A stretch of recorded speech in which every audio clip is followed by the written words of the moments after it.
apresentar o professor Dr. Milton Duarte. O Milton, permite-me falar assim, graduou-se em pedagogia pela USCAP, Universidade Federal de São Carlos, em 1985.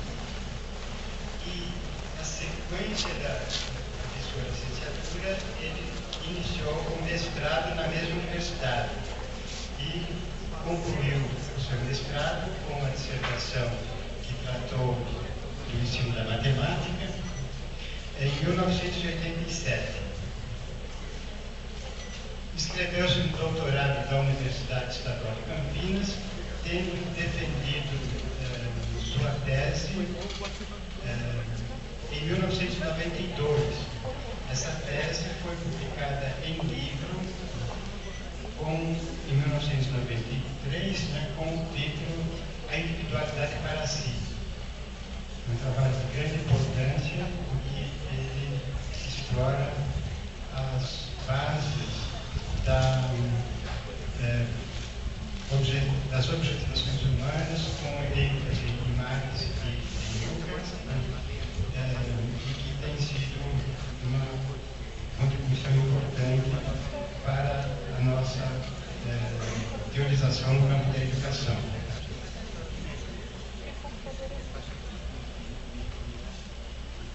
Posteriormente, o professor Milton Duarte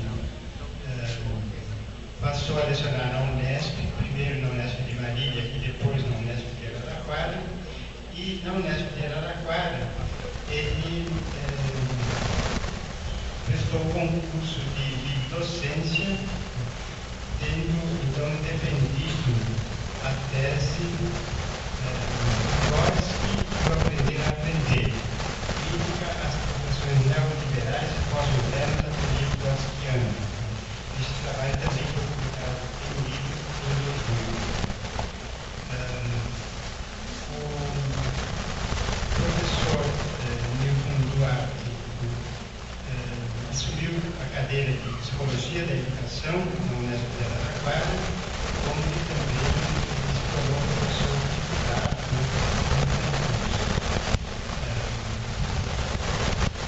desde 1993, ele é também pesquisador do CNPq e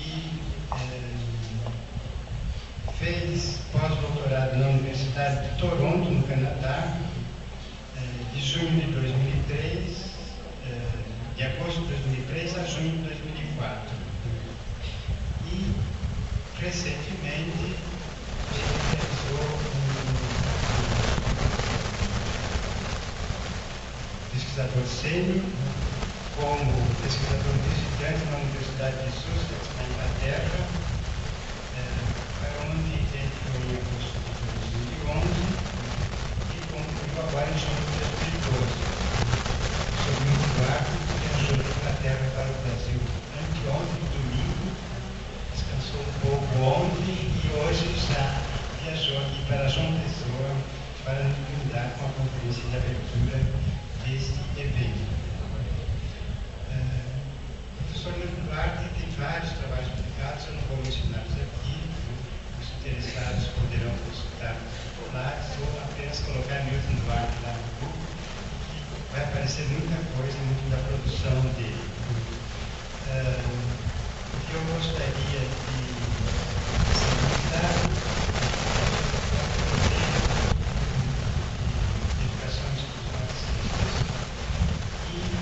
desenvolver um trabalho da maior importância de formação de quadro da educação brasileira. Na orientação de mestres, na formação de mestres e doutores, na área de psicologia da educação, no campo da educação infantil, na formação de professores,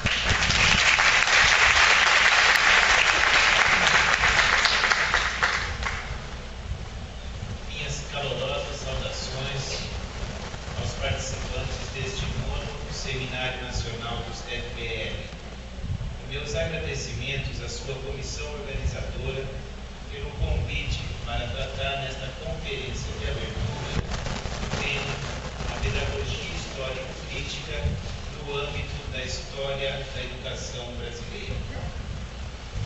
Sinto-me profundamente honrado com essa oportunidade e espero que a reflexão que compartilharei com vocês possa, de alguma forma, contribuir para os debates e estudos que serão realizados ao longo deste seminário. Se considerarmos o seminário como um espaço para a disseminação ou disseminação de ideias, e se acrescentarmos a isso a consideração de que na história humana a disseminação de sementes tenha deixado de ser um processo puramente natural e se tornado parte da cultura, nesse caso das sementes da agricultura, poderemos concluir que uma adequada germinação das ideias não será fruto da ação espontânea de forças da natureza, mas de um trabalho de cultivo sistemático. E que pesem os limites dessa analogia, como aliás de qualquer outra, meu desejo é o de que as ideias que aqui trago possam se incorporar de maneira fértil ao trabalho de cultivo coletivo de ideias que será realizado ao longo destes dias. Vejo-me obrigado, porém, a admitir desde o princípio que o tratamento que aqui dispensarei à pedagogia histórico-crítica talvez não atenda inteiramente às expectativas suscitadas pelo título da conferência. Isso porque esse título sugere uma análise histórica na qual esta pedagogia, a pedagogia histórico-crítica, seja considerada no quadro mais amplo da história da educação brasileira. O que hoje apresentarei, entretanto, não é uma análise histórica no sentido estrito da expressão, mas uma tese interpretativa acerca do desenrolar histórico da pedagogia histórico-crítica. É claro que tanto a formulação como a sustentação dessa tese, de uma tese sobre o desenrolar histórico dessa pedagogia, deve se fundamentar em estudos da história da educação brasileira. Nesse sentido, vale registrar a análise feita pelo professor Demerval Saviani em seu livro História das Ideias Pedagógicas no Brasil, que situa a pedagogia histórico-crítica no campo das concepções e das práticas contra-hegemônicas que tiveram suas primeiras manifestações no século XIX e se fizeram presentes em vários momentos do século XX em distintas formas.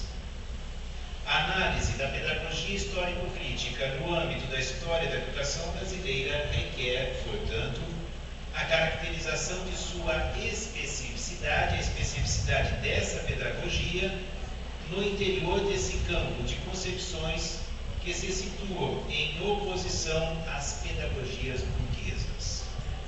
A tese que aqui defenderei é a de que uma das formas possíveis de se distinguir a pedagogia histórico-crítica das outras concepções contra-hegemônicas na história da educação brasileira é pela via da análise das relações entre educação e revolução socialista.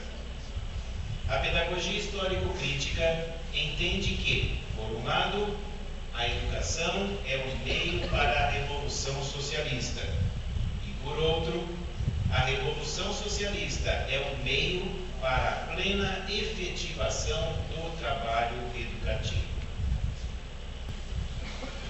Minha referência para a análise da pedagogia histórico-crítica no quadro da história da educação brasileira é, portanto, a da luta de classes. Ao contrário do que muitos afirmaram e continuam a afirmar, a luta de classes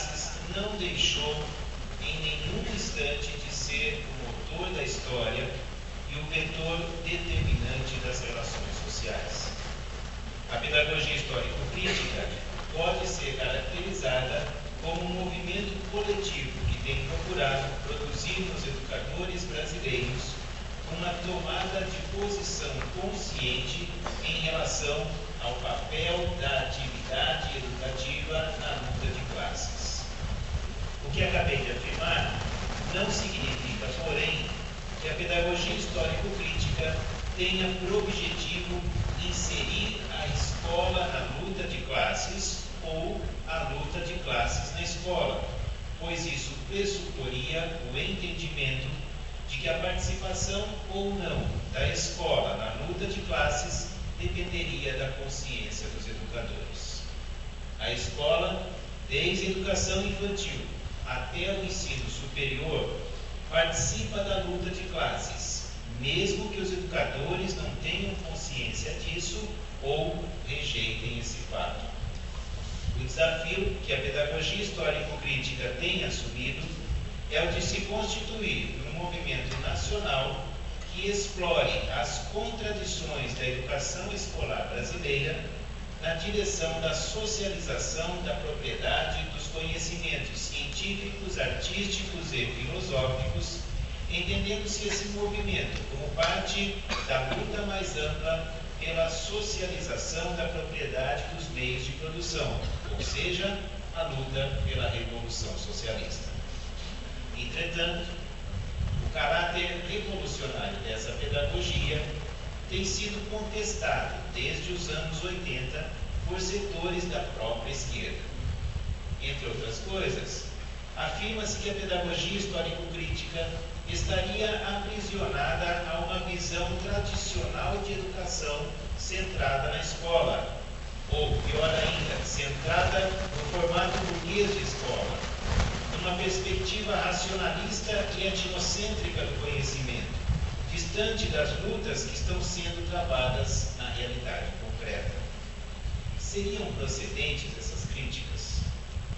O vínculo entre a pedagogia histórico-crítica e a luta pela revolução socialista já fora explicitado por Demerval Saviani em 1980, quando, da primeira edição do livro Educação do Senso Comum à Consciência Filosófica. Naquele livro, ao mostrar a importância política da elevação do nível cultural da classe trabalhadora, afirmou Saviani, apoiando-se em Gramsci e em Marx, que a passagem do senso comum à consciência filosófica, abre aspas, é condição necessária para situar a educação numa perspectiva revolucionária. Com efeito, prossegue Saviani, é essa a única maneira de convertê-la em instrumento que possibilite aos membros das camadas populares a passagem da condição de classe em si para a condição de classe para si. Ora, conclui o autor, sem a formação da consciência de classe, não existe organização, e sem a organização, não é possível a transformação revolucionária da sociedade. Fim da citação. As referências nesse citado texto a Gramsci, a Marx e a luta por hegemonia já não deixavam dúvidas que essa transformação revolucionária é entendida na perspectiva marxista. Nessa mesma direção, no texto Escola e Democracia 2, para além da teoria da curvatura da vara, publicado inicialmente na extinta revista Ande, em 1982, Saviani empregou a expressão pedagogia revolucionária, assim caracterizando-a, abre aspas. Trata-se de lutar também no campo pedagógico para fazer prevalecer os interesses até agora não dominantes. E essa luta não parte do consenso, mas do dissenso. O consenso é vislumbrado no ponto de chegada. Para se chegar lá, porém, é necessário, pela prática social, transformar as relações de produção que impedem a construção de uma sociedade igualitária. Saviani então conclui: a pedagogia, por mim denominada ao longo deste texto, na falta de uma expressão mais adequada, de pedagogia revolucionária não é outra coisa senão aquela pedagogia empenhada decididamente em colocar a educação a serviço da referida transformação das relações de produção. Fim da citação.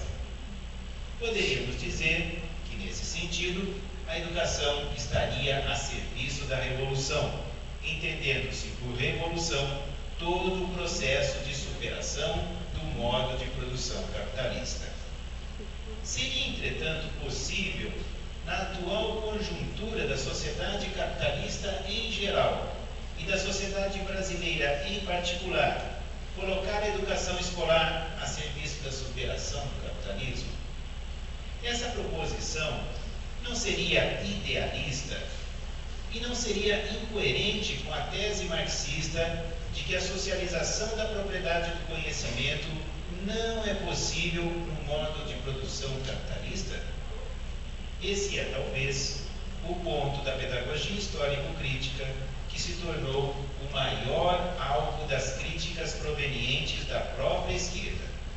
Segundo essas críticas, essa pedagogia teria uma visão reformista do processo de transformação social e, por consequência, uma visão da educação como mero aperfeiçoamento da democracia e da cidadania, abrindo mão da luta verdadeiramente revolucionária.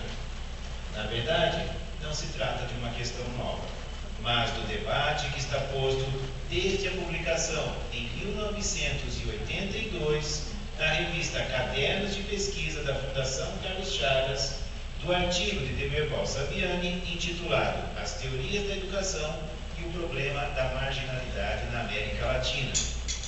Em outras palavras, até que ponto as teorias que Saviani denominou crítico-reprodutivistas não estariam com a razão?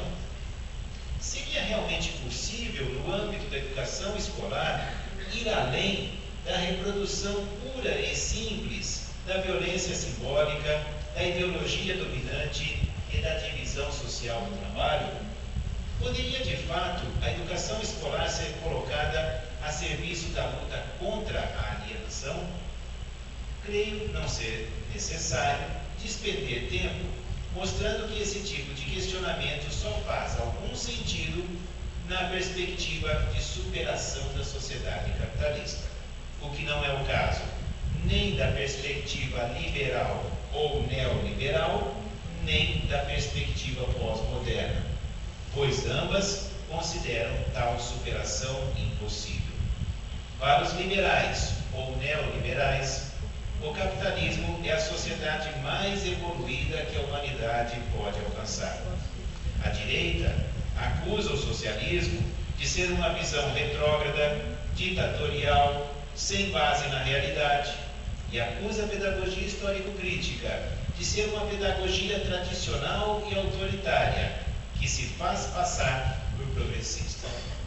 Essa direita entende que não há nada mais progressista do que o capitalismo e que as pedagogias verdadeiramente inovadoras são aquelas que não se preocupam com a transmissão do conhecimento, mas sim com a preparação dos jovens para um futuro imprevisível, ou seja, as pedagogias do aprender a aprender. Para os pós-modernos, alguns dos quais se consideram de esquerda, o discurso sobre alienação precisa ser desconstruído, pois é resquício de uma visão etnocêntrica, racionalista e teleológica. A luta pela revolução é substituída pelas muitas e não raro conflitantes entre si formas de resistência cotidiana, nem sempre ficando claro a que se está resistindo, devendo a educação, segundo essa perspectiva, se pautar pela ética da diversidade. Deixarei de lado, portanto, essas duas perspectivas, que negam a necessidade e a possibilidade de superação revolucionária do capitalismo, e me concentrarei no debate entre aqueles que entendem ser tal superação não só possível, como absolutamente necessária. Assim, situando o debate, cabe insistir na pergunta: a pedagogia histórico-crítica, ao defender que a maneira específica da educação escolar contribuir para a superação da sociedade capitalista é pela socialização das formas mais desenvolvidas dos conhecimentos científicos, artísticos e filosóficos, não estaria incorrendo inadvertidamente no mesmo equívoco das teorias não críticas da educação, isto é, o equívoco de atribuir à escola um poder que ela não tem? A preocupação com a possibilidade de cairmos em armadilhas que nos levem a adotarmos posições acríticas sobre as relações entre a educação e a dinâmica social capitalista já fora manifestada no citado artigo de Saviani, quando este afirma, abre aspas, evitemos escorregar para uma posição idealista e voluntarista. Retenhamos da concepção crítico-reprodutivista a importante lição que nos trouxe. A escola é determinada socialmente. A sociedade em que vivemos, fundada no modo de produção capitalista, é dividida em classes com interesses opostos. Portanto, a escola sofre a determinação do conflito de interesses que caracteriza a sociedade. E mais adiante, acrescenta o autor, o caminho é repleto de armadilhas, já que os mecanismos de adaptação, acionados periodicamente a partir dos interesses dominantes, podem ser confundidos com os anseios da classe dominada. Para evitar esse risco, é necessário avançar no sentido de captar a natureza específica da educação, o que nos levará à compreensão das complexas mediações pelas quais se dá sua inserção contraditória na sociedade capitalista. Fim da citação. Mas isso foi publicado há 30 anos. A realidade social como um todo, e mais especificamente a realidade educacional, não seriam diferentes na atualidade? As pesquisas em educação já não teriam avançado para além dessas discussões? Isso tudo não teria ficado para trás lá no começo dos anos 80? Toda essa discussão não seria anacrônica? De fato, a sociedade e a educação no Brasil e no mundo são, em vários aspectos, distintas do que eram no início da década de 80. Contudo, as questões essenciais permanecem as mesmas. E no terreno dos estudos educacionais, não compartilho a ideia de que eles tenham superado essa discussão sobre as relações entre educação e transformação social. Ao contrário, parece-me que em boa medida houve um estancamento ou até mesmo um retrocesso. Os estudos e as pesquisas sobre a educação, passados 30 anos, avançaram muito pouco na compreensão daquelas complexas e contraditórias mediações entre a educação e a sociedade capitalista, às quais se referiu Saviani na citada passagem. Pode parecer que se trata de um problema específico ao pensamento pedagógico brasileiro, mas minha avaliação é de que no exterior a situação não é melhor do que a nossa. Ao contrário, a impressão que tenho, a partir do que conheço das publicações internacionais, é a de que o pensamento pedagógico de esquerda na Europa e na América do Norte não chegou ainda às questões que Saviani já formulava aqui no Brasil ao final da década de 70 e início da década de 80. É com essa avaliação que afirmo que os questionamentos sobre a possibilidade da educação escolar contribuir de maneira efetiva para a transformação revolucionária da sociedade, embora contenham uma preocupação relevante, adotam em alguns momentos uma premissa equivocada, a de que a escola seria um local privilegiado de difusão da alienação, seja por meio dos conteúdos que ela veicula, seja por meio das relações que se estabelecem no interior dessa instituição.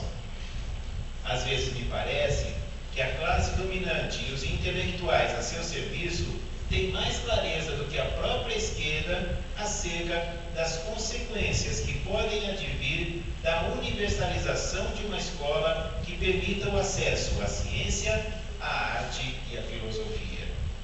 Não é por acaso que a burguesia mobiliza tantos recursos materiais e ideológicos para assegurar que a escolarização da classe trabalhadora não se caracterize pela transmissão dos conteúdos clássicos. No que diz respeito à escolarização da classe trabalhadora, a burguesia e os intelectuais a seu serviço há muito tempo vem lançando mão de duas estratégias, a da seletividade e a da precariedade, fazendo uso de ambas ou de uma delas, dependendo das circunstâncias. Quando a seletividade precisa ser atenuada por alguma razão, acionam-se os mecanismos de precarização.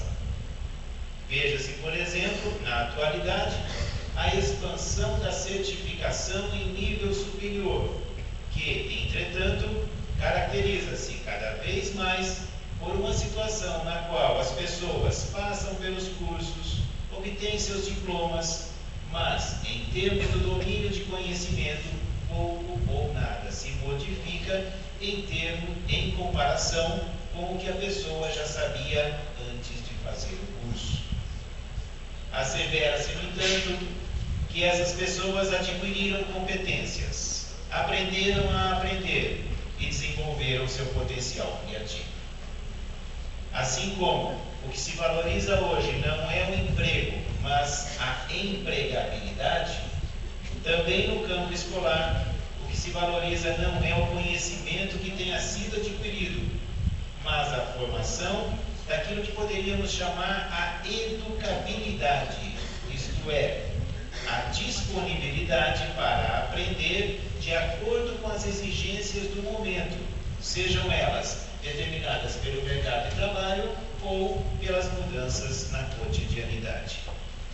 A classe dominante não coloca a escola a serviço da imposição da assim chamada cultura burguesa a toda a população, porque, da mesma forma que o capital é riqueza humana transformada em propriedade privada da burguesia, a assim chamada cultura burguesa é riqueza intelectual humana posta a serviço dos interesses de uma classe social.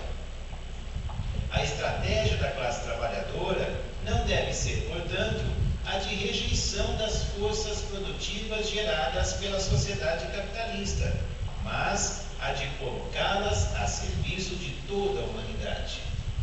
Nesse processo, essas forças produtivas terão que passar por profundas transformações, pois muitas de suas atuais características não serão adequadas a uma situação em que os objetivos da produção material e não material não sejam mais aqueles determinados pela lógica econômica capitalista.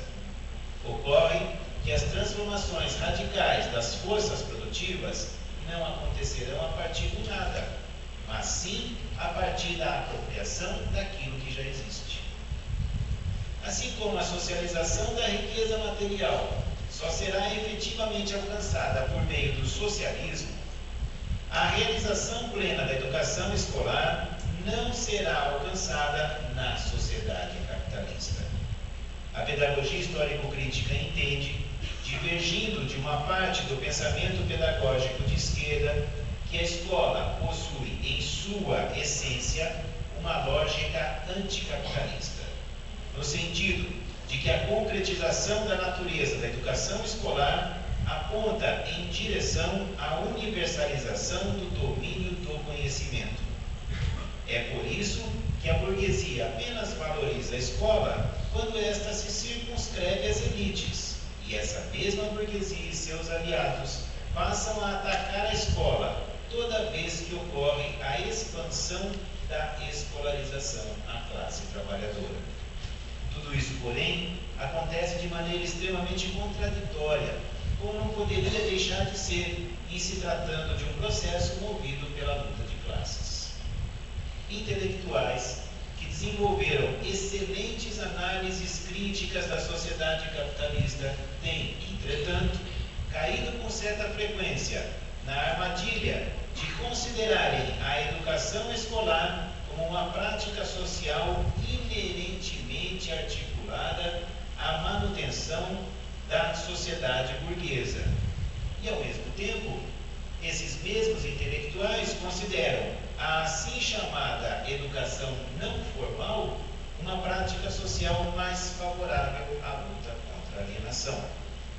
A maior prova de quão equivocada se mostra essa forma de análise das relações entre educação e luta de classes é dada pela própria história da educação brasileira.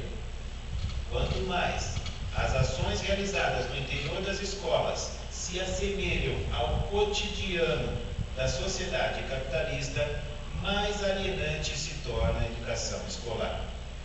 Ao contrário das acusações feitas à escola ao longo do século XX de distanciamento em relação à vida, minha interpretação é de que, à medida que a escola foi se universalizando, a burguesia e seus aliados foram pondo em ação mecanismos que aproximaram as atividades educativas escolares às formas mais alienadas que a vida assumiu na sociedade capitalista.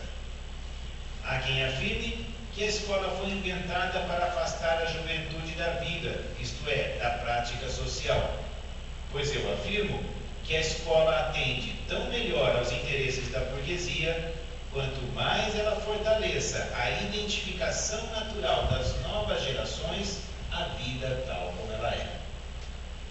A escola por si só não faz a revolução, mas lutar para que a escola transmita os conteúdos clássicos é sim uma atitude revolucionária.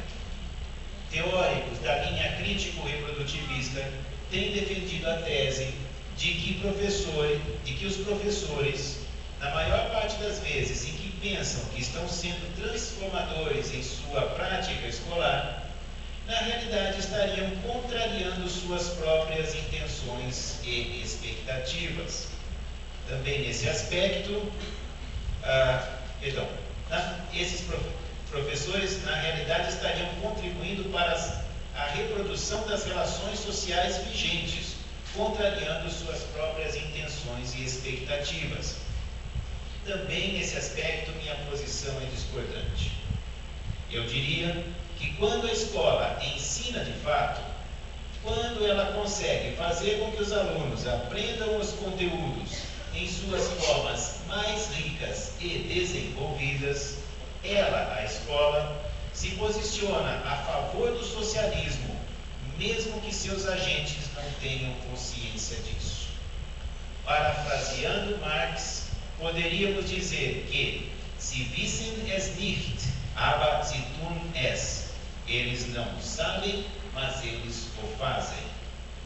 Nosso desafio é fazer avançar essa essência da escola como instituição socialista em si, em direção a transformá-la numa instituição socialista para si. Claro, porém, que isso não acontecerá pacificamente.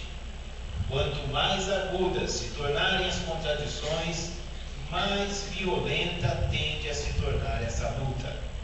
Ademais, esse agudizamento das contradições não seria característica da luta pelo socialismo em todas as esferas da vida social?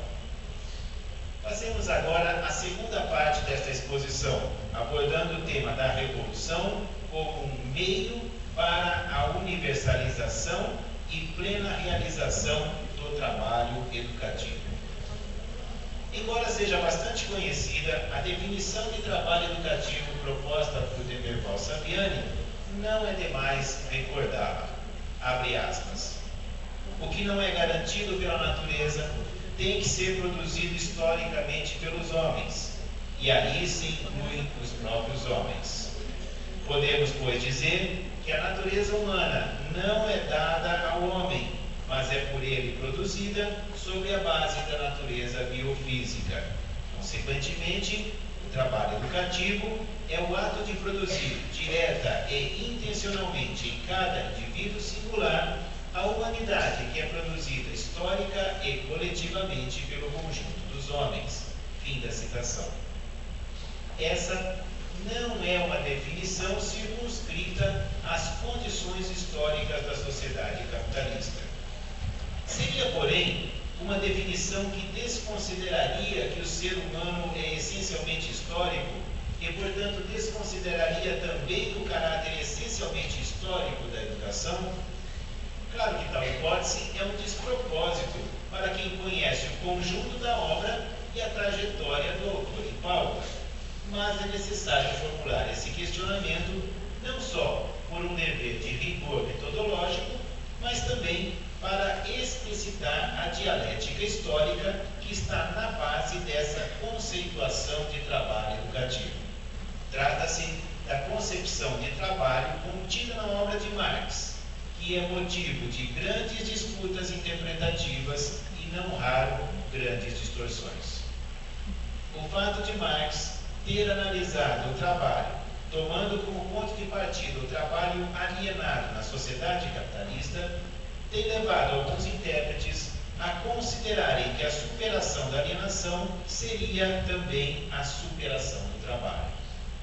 Igualmente, o fato de Marx ter mostrado que a forma fundamental de trabalho, sem a qual não existe nenhum tipo de sociedade, é a produção dos meios de satisfação das necessidades humanas pela transformação da natureza, tem sido entendido por alguns como se isso significasse que o trabalho se limitasse às atividades diretamente voltadas à transformação da materialidade natural em materialidade social.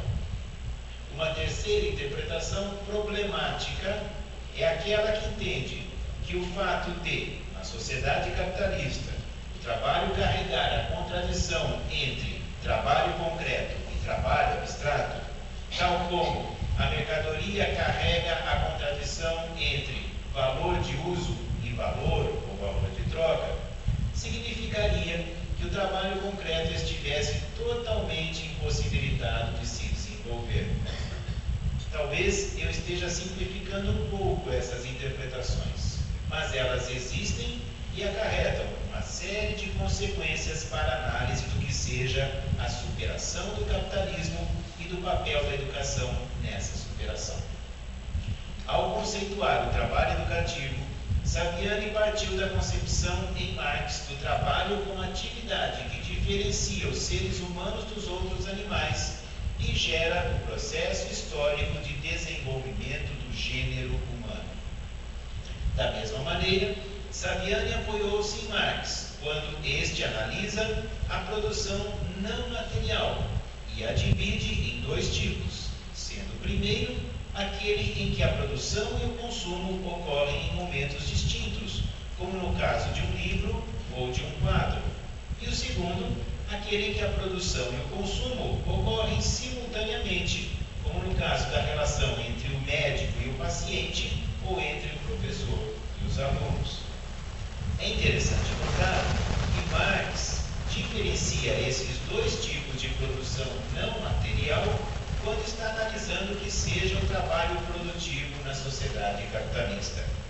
Ele mostra que o fato do trabalho nessa sociedade ser produtivo ou improdutivo depende de haver ou não extração da mais-valia, isto é, trata-se de algo relacionado ao trabalho abstrato. Ou seja, a extração da mais-valia pode ocorrer tanto na produção material como na produção não material.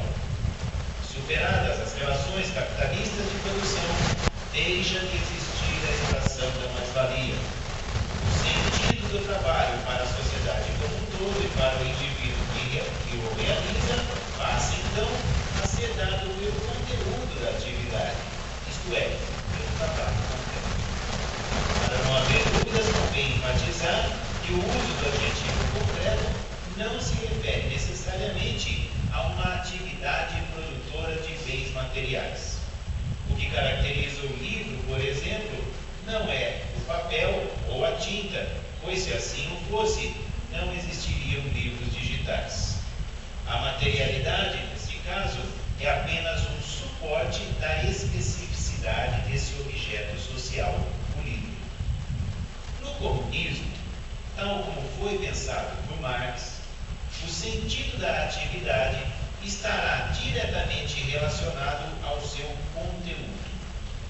No capitalismo, o sentido da atividade é dado pelo seu valor econômico, por isso é medido em quantidade de dinheiro. Sem desconsiderar em nenhum momento as consequências extremamente negativas desse fato para a vida humana na sociedade capitalista, parece-me um equívoco entender-se esse processo como sendo a absoluta e homogênea anulação da importância dos conteúdos das atividades. A contradição deixa de ser uma contradição se um dos polos é inteiramente anulado. Se o trabalho concreto fosse inteiramente anulado, não existiria mais a contradição, existiria apenas o trabalho abstrato. E isso não é possível. Claro que a alienação do trabalho se reflete também no conteúdo da atividade. E a luta contra a alienação também ocorre no campo das transformações dos conteúdos das atividades humanas. Mas, exatamente para que esse processo seja de efetiva superação e não de mera substituição, é necessário partir das conquistas já alcançadas na história humana e ir além delas. A definição de trabalho educativo proposta por Saviani não é outra coisa senão uma síntese das possibilidades máximas de educação que se constituíram historicamente e se apresentam na sociedade contemporânea de maneira extremamente contraditória e heterogênea. Essa definição de trabalho educativo é ao mesmo tempo histórica, ontológica, ética e política. A pedagogia histórico-crítica sabe muito bem que o trabalho educativo, tal como ele é definido por Saviani, não poderá se realizar de forma plena e universalizada na sociedade contemporânea. Isso, porém, não significa que a escola seja mais propícia à reprodução da alienação do que outras práticas sociais. Qualquer atividade humana, na sociedade capitalista contemporânea, por mais radicalmente que essa atividade se posicione pela superação dessa sociedade, estará limitada em seu potencial humanizador e carregará contradições decorrentes da luta de classes. Nesse ponto, a educação escolar é tão contraditória nesta sociedade como qualquer outra prática social. Considerando-se a revolução como uma ação transformadora coletiva dirigida por fins conscientemente definidos, ela, a revolução, pressupõe a capacidade de antevisão, mesmo que em linhas gerais e provisórias, do tipo de sociedade que se pretende alcançar. Caso contrário, não seria uma revolução, mas tão somente um ato de revolta desordenada e voluntarista. Se queremos superar a sociedade capitalista, na qual o trabalho é uma atividade alienada, faz-se necessário anteciparmos mentalmente o resultado desse processo, isto é, faz-se necessário projetarmos como será o trabalho não alienado. Tal projeção não é um ato de sonhar acordado, mas uma síntese das máximas possibilidades já existentes.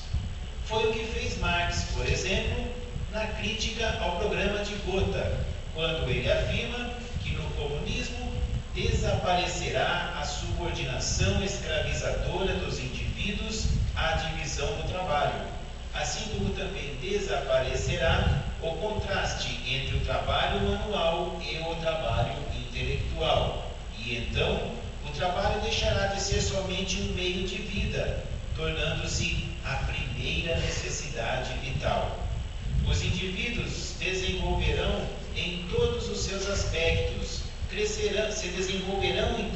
aspectos, crescerão as forças produtivas, e a sociedade, diz Marx, poderá escrever em suas bandeiras, de cada qual segundo sua capacidade, a cada qual segundo sua suas necessidades. Note-se que a previsão de Marx é de que o trabalho deixará de ser um meio de vida e passará a ser a primeira necessidade vital. Isso porque o trabalho será a atividade em que todo ser humano desenvolverá sua personalidade por meio da dialética entre a apropriação e a objetivação. O sentido do trabalho será dado pelo fato dele satisfazer necessidades da pessoa que o realiza e de outras pessoas que se beneficiem de seus resultados. Também vale lembrar que se trata do mesmo Marx que mostrou cientificamente que o segredo da sociedade capitalista é a extração da mais-valia, ou seja, a alienação do trabalho. No comunismo, portanto, também o trabalho educativo passaria a ser uma atividade que teria seu sentido dado inteiramente por seu próprio conteúdo. É possível fazer aqui um paralelo com a afirmação de Marx nos manuscritos econômico-filosóficos de que o desenvolvimento histórico do gênero humano pode ser medido, entre outras coisas, pelo quanto a relação entre um indivíduo com outro ocorra como satisfação da necessidade que cada indivíduo tenha do outro como um ser humano. No capitalismo, uma pessoa se relaciona com a outra para atingir objetivos externos e alheios à própria relação. No comunismo, a relação entre os seres humanos passaria a ser ela própria a satisfação de uma necessidade vital. No caso da relação educativa entre professor e aluno, ela então se tornaria um fim em si mesmo. Isso não significa o isolamento da atividade educativa em relação à prática social no seu todo, o que, além de indesejável, seria impossível. Ao contrário, a transformação do trabalho educativo na sociedade comunista numa atividade que encontra seu sentido nela própria é a realização do objetivo maior do comunismo, que é o desenvolvimento livre e universal de todos os indivíduos.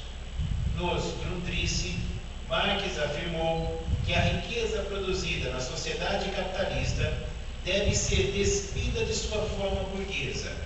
E então, essa riqueza se revela como, primeiro, a universalidade das necessidades, capacidades, prazeres e forças produtivas dos indivíduos. Segundo, o pleno desenvolvimento do domínio humano das forças da natureza, incluindo-se a própria natureza humana. Terceiro, a total explicitação das potencialidades criativas humanas, sem nenhum outro pressuposto que não seja o prévio desenvolvimento histórico. Quarto, a transformação do desenvolvimento do gênero humano e do indivíduo em um fim em si mesmo, sem nenhum padrão de medida pré-estabelecido. E quinto, a transformação da vida do indivíduo em um processo no qual ele produz a si mesmo como uma totalidade de forças humanas. O correto encaminhamento das ações no campo da educação escolar na atualidade, com vistas a somar esforços à luta pela transformação social, ou seja, a educação como um meio para a revolução, requer a discussão sobre a nova sociedade que se deseja, que se espera alcançar. Se, por um lado, ter a revolução socialista como meta, põe tarefas e desafios à educação escolar, por outro, a organização e o direcionamento da revolução devem assumir características coerentes com a meta de construção de uma sociedade na qual o sentido do trabalho seja dado pelo próprio conteúdo dessa atividade. As relações entre as pessoas sejam humanizadoras e plenas de conteúdo, e o desenvolvimento de cada ser humano seja um valor ético inalienável. Postergar o trabalho de socialização do conhecimento para uma fase posterior à luta contra o capital significa aceitar uma clivagem entre essa luta e a construção do socialismo. Quando ocorre essa clivagem, a luta contra o capital torna-se um fim em si mesmo, e isso transforma a revolução num processo puramente negativo. Por certo, que a luta de classes não é um passeio no parque no domingo pela manhã. Todos os dias, a maior parte da humanidade sofre na própria carne as graves consequências das muitas formas de violência exercidas pelo capital. Lutar contra o capital é lutar contra aquilo que talvez seja o fenômeno social mais poderoso que a humanidade já criou. Esse fenômeno, entretanto, não tem vida própria. Ele é alimentado incessantemente pelo trabalho realizado pela classe dominada. A fonte do poder transformador está, portanto, na atividade da classe dominada. E redirecionar essa atividade de maneira a derrotar seu capital é algo que exige esforços colossais. Não desconheço, portanto, o grau das dificuldades existentes na luta contra a classe dominante. Mas justamente por isso são necessários projetos e estratégias de um nível de complexidade e de um potencial transformador que não serão alcançados a não ser que coloquemos em ação o que de melhor a humanidade já produziu no campo do conhecimento. Entretanto, não é só para derrotar o capital que se faz necessária a socialização do conhecimento. Ela é uma parte fundamental do processo de transformação dos próprios seres humanos. A revolução não é apenas um processo de transformação da realidade exterior aos indivíduos, mas é também, de maneira simultânea e interdependente, a transformação dos próprios indivíduos. Há quem diga que o conhecimento não transforma as pessoas. Contestando tal concepção, Antônio Gramsci afirmou que a aquisição de conhecimento só não teria efeitos educativos se as pessoas fossem absolutamente passivas, o que em realidade, afirma Antônio Gramsci, é impossível. Lev Vygotsky, por sua vez, afirmou que há uma indissociável relação entre as mudanças no conteúdo do psiquismo humano e na forma desse psiquismo. Karl Marx mostrou que o desenvolvimento das forças produtivas gera a necessidade de transformação das relações de produção. Se o conhecimento não transformasse as pessoas e não transformasse a sociedade, ele não passaria de uma massa morta de informações, palavras e ideias. Mas o conhecimento é atividade humana condensada, e sua socialização traz à vida a atividade que ali se encontrava em estado latente. Essa atividade, no processo de sua apropriação pelos indivíduos, produz nestes o movimento do intelecto, dos sentimentos e da corporeidade. Em outras palavras, põe em movimento o humano.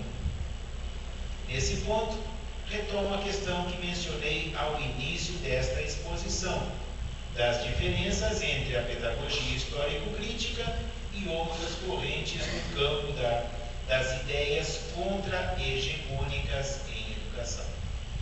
Saviani, no livro História das Ideias Pedagógicas do Brasil, mostra que várias pedagogias de esquerda incorporaram ideias conectadas ao lema Aprender a Aprender, que teve sua origem no movimento Escola Novista e vem sendo reproduzido e atualizado por várias pedagogias burguesas.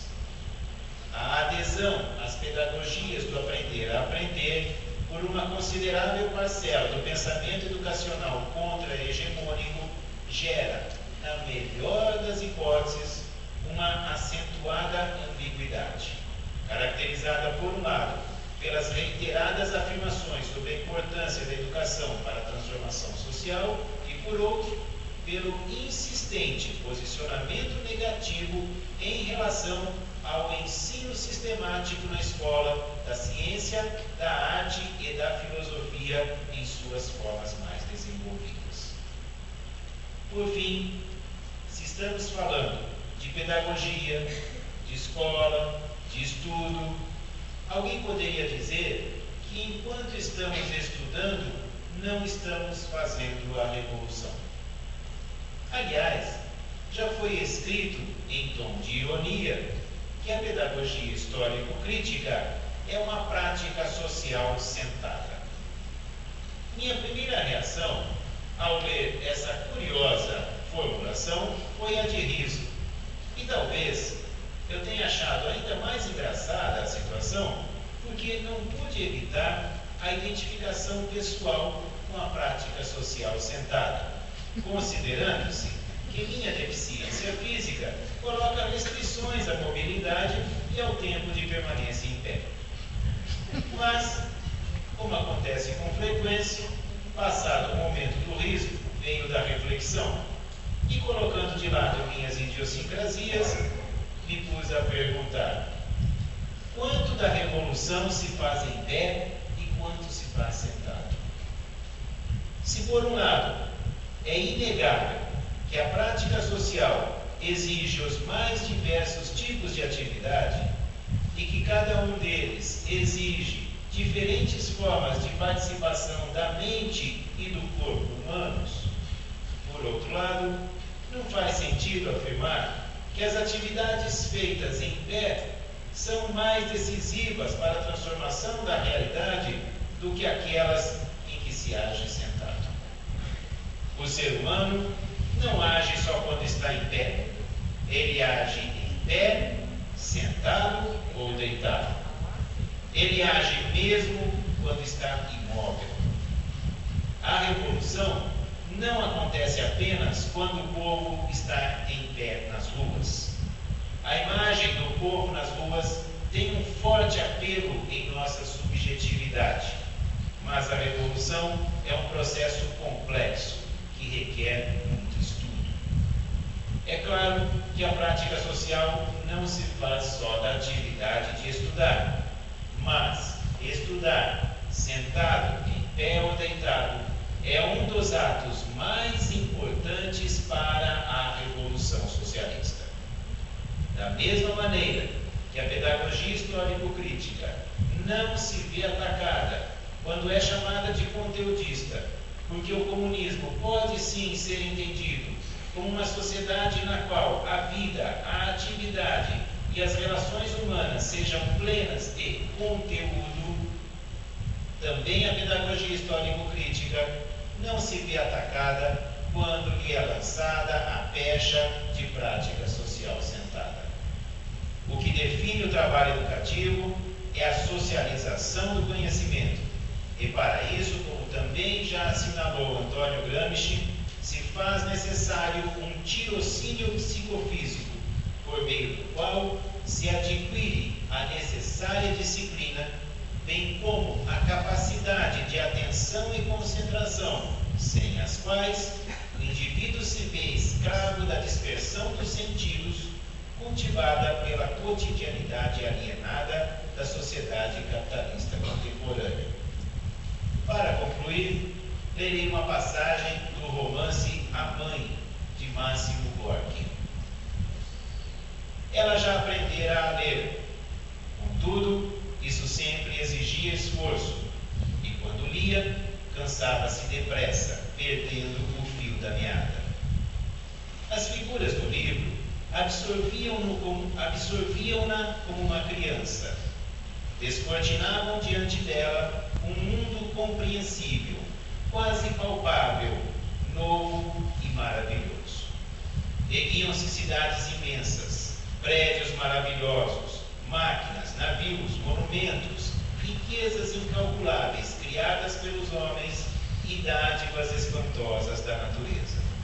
A vida alargava-se, desvendando maravilhas, e excitando a alma faminta e desperta da mulher com suas riquezas e infindáveis belezas.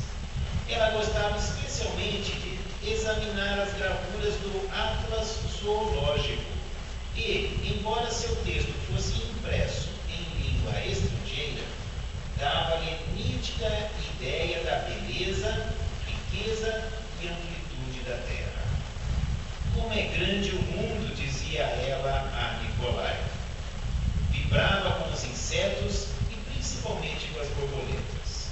Examinava maravilhada os desenhos e comentava: que beleza, Nicolai Ivanovitch, hein? E quanta beleza em toda parte, e tudo isso nos é vedado, a gente não vê nada. As pessoas ficam correndo, não sabem de nada, não apreciam nada, não gozam a vida, não têm tempo para isso, nem vontade.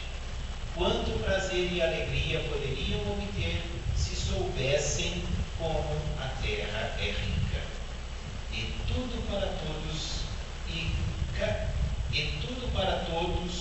e cada um para tudo.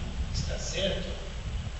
Meus votos de profícuos estudos e debates neste 9º Seminário Nacional do STED-BR. Obrigado.